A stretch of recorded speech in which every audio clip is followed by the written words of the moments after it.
Alors là, on va passer à ce qu'on appelle les jeux des cases. Donc, il y a plusieurs cases. Voilà. Aujourd'hui, on a 3. OK. En 4. Allez, 4. 4 cases.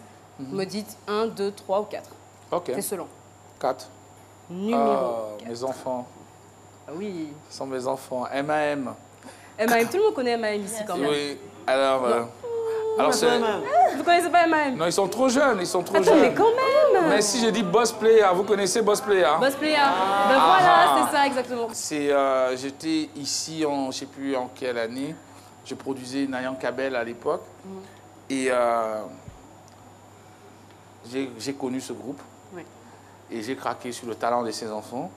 Et depuis jusqu'à présent, ça fait près de 20 ans, on est inséparables. J'ai connu Mousse. Mousse devait avoir 14 ans. Oui.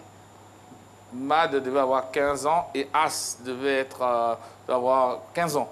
Mad 14, Mousse devait avoir 12 ans. Ouais. Et depuis jusqu'aujourd'hui, on ne s'est jamais séparés. Ce sont mes enfants, c'est-à-dire on a fait Coyote Bibi, on est allé en France, on a cherché, on a travaillé. Il faut savoir qu'on a lutté beaucoup pour que la musique africaine puisse passer dans les ondes en France. Et que ça a été un combat qui était long, de changer des formats. C'était des combats, on prenait des radios en otage, on s'asseyait devant, on dit vous allez jouer notre musique.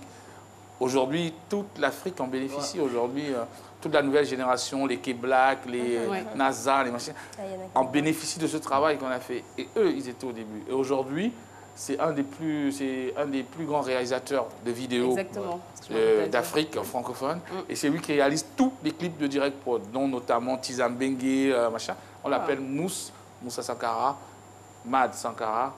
Et As, qui lui est à Paris, il fait une autre carrière un peu parallèle, dont sont vraiment mes enfants, et c'est des Ivoiriens. Et ça, c'est le père qui parle.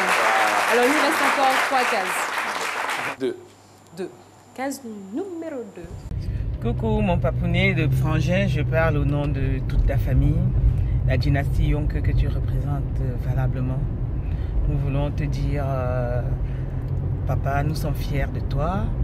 Nous t'aimons, nous prions chaque jour pour que tu continues à être fort, à être le chef de famille dont nous rêvons, être le papa, le papounet d'amour, être le frangin, être l'ami, être le grand-père. Et nous sommes fiers de ce que tu fais. Merci pour tout l'amour que tu partages, que tu distilles si bien dans ta dynastie. Du grand au petit, et c'est ça qui fait le socle de la famille. Merci pour ta générosité incommensurable, générosité à travers les continents. Merci pour tout, ne change pas papa, nous t'aimons, ta famille est grande et ta famille t'aime. Bisous mon papa. Alors là, on vient de voir votre sœur, Irène. C'est beaucoup d'émotions. Dans le sens, justement, il y a beaucoup d'amour. Et je pense que tout cet amour que vous recevez des personnes qui sont autour de vous, ça vient de ce que vous donnez. Parce que moi, j'ai parlé à 2 personnes. Une Dembella qui m'a dit, c'est quelqu'un de très sensible, Edgar. Il est extrêmement sensible. Kiki Touré m'a dit, c'est une personne qui est à l'écoute. Parce qu'on peut avoir une personne qui est là financièrement, mais une personne à l'écoute, c'est différent. Et je pense que le résultat, il est là. Bravo. Elle, c'est ma poutre. Je l'appelle ma poutre, c'est ma grande sœur. Vous savez, quand je suis allé à Montpellier, elle faisait ses études de pharmacienne et docteur en pharmacie. Et c'est elle qui s'occupait de moi. Hein, c'est ma grande sœur de 2 ans et je l'appelle ma poutre. Je ne vais pas entrer dedans. Vous êtes assez... Là, on a touché une corde sensible, apparemment. Vous êtes assez impressionnant, quand même. Ok, alors, il nous reste que 2 cases. La une, allez. La une, allez, c'est parti. Hello, Edgar. Comment ça va? Je suis Jeff J. Bon, les chanteurs et musiciens ont toujours abusé en disant Jeff J, multimillionnaire en euros. Edgar et moi avions formé il y a une vingtaine d'années, ça ne nous rajeunit pas, Edgar, le meilleur duo de producteurs de musique africaine à Paris. Et à cet effet, j'ai 2 petites anecdotes. La première, nous avions produit un single qui avait fait un carton. Je vais chanter le refrain, mais j'aimerais qu'il réponde. Oui, j'adore le sexe. Oui, j'adore le sexe. Edgar, réponds. Maintenant, Edgar, Edgar a commencé sa carrière, c'est un tout premier album qui a été Chaba. produit par un ami et frère, Jackie Toto. Et le nom d'artiste qu'on voulait donner à Edgar, c'était Yonkis Tador. Mais comme mon frère Edgar est têtu et rebelle, il a refusé. Et il a gardé son nom, Edgar Yonke, qui a le nom qui est resté jusqu'à aujourd'hui. Ok, Edgar, je t'aime, mon frère, je t'adore. Yonkis t'adore.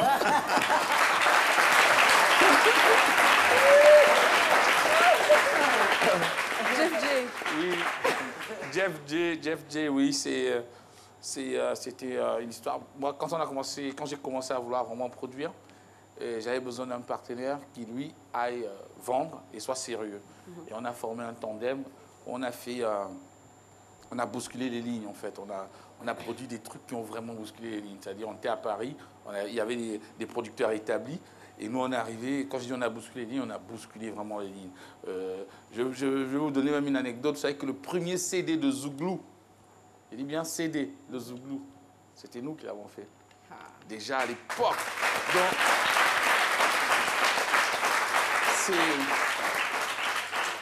c'est une longue histoire de ma vie artistique, Monsieur Jeff J. Vous êtes allé le retrouver où, à Douala? Ouais, c'est ça, exactement. Mais c'était quoi justement la réponse à la chanson? C'était quoi? Bon, il y avait une chanson de Chaba Ranks Oui. qui s'appelait Mr. Loveman. Oui. Mr. Loveman, Chaba. Alors nous, on a produit une version qui était un peu coquine. Et il disait donc, les enfants ferment les oreilles, oui, j'adore le sexe. C'était quoi? Et c'était Marie-Josée Gibon qui l'a chanté. Ça disait, oui, j'adore le sexe. Au lieu de Chaba, on dirait... Chaba. On disait autre chose. S-A-L-O. Bon, ok, d'accord. On va passer notre chemin, on va continuer. Et alors, l'anecdote, c'est que Chaba Ranks, il arrive aux Antilles pour faire un concert. Le stade est plein. Et quand il chante la chanson, Mr. Love Man, il fait le micro comme ça. Tout le monde répond autre chose. Il ne comprenait pas. Il se demande s'il a sorti un remix ou quoi. Voilà. Non, il savait faire un bon succès. Ok, ouais. la dernière case. Salut Edgar, je m'appelle tout simplement Jackie Toto. J'espère que tu vas bien. Je sais que c'est le cas car je te suis à la trace depuis un moment. Et je suis très fier de toi. Je tenais à te le dire, ce qui me réconforte à l'idée que je ne m'étais pas trompé lorsque j'ai produit ton premier disque. Et vu ton parcours dans le showbiz actuellement, ça veut dire que tu as été à la bonne école. Et c'est l'occasion pour moi de te dire que tout ce qu'on a eu dans le passé comme collaboration, ça a été toujours fructueux. Je te fais un gros coucou en espérant que nous allons finalement avoir l'occasion de se voir et puis de ressasser le bon vieux temps. Allez, ciao ciao, bon vent et à plus. Jackie Toto, je pense que c'est votre premier producteur, c'est bien ça? Jackie Toto, c'est mon premier producteur. C'est lui qui est venu me chercher. J'étais en école d'ingénieur à Compiègne et qui est venu me chercher et qui m'a dit, je lui ai envoyé j'avais écrit, je lui ai envoyé des maquettes. Et qui m'a dit, tu as du talent, tu as quelque chose, viens, machin. Et c'est lui qui m'a emmené en studio pour la première fois, avec qui j'ai fait mon premier album. Et très vite, il a compris que ce qu'il faisait, c'est ça que je voulais faire en fait. Mais j'avais un truc, c'est que dans la musique, la réalité est des fois différente du rêve que les artistes donnent. Dans les clips, ils sont avec des belles femmes, des belles voitures, des machins. Mais ce n'est pas la vraie vie. Et moi, arrivé à Paris, j'ai découvert ça. J'ai dit, mais les gars, il y a quand même la galère, tu vois, les gars galèrent. C'est la réalité, hein, je ne suis pas en train... Et moi, je me suis dit, bon, il faut que je fasse ça différemment. Parce que moi, je n'ai pas envie de galérer. J'ai envie de réfléchir. Et je me suis appuyé en regardant ceux qui ne galéraient pas. On m'a travaillé. Et j'ai mis mon petit sel, mon petit poivre. Et puis, on a monté les boîtes et Direct Prod et tout. C'est comme ça que la transition s'est faite. Voilà. La transition est venue comme ça.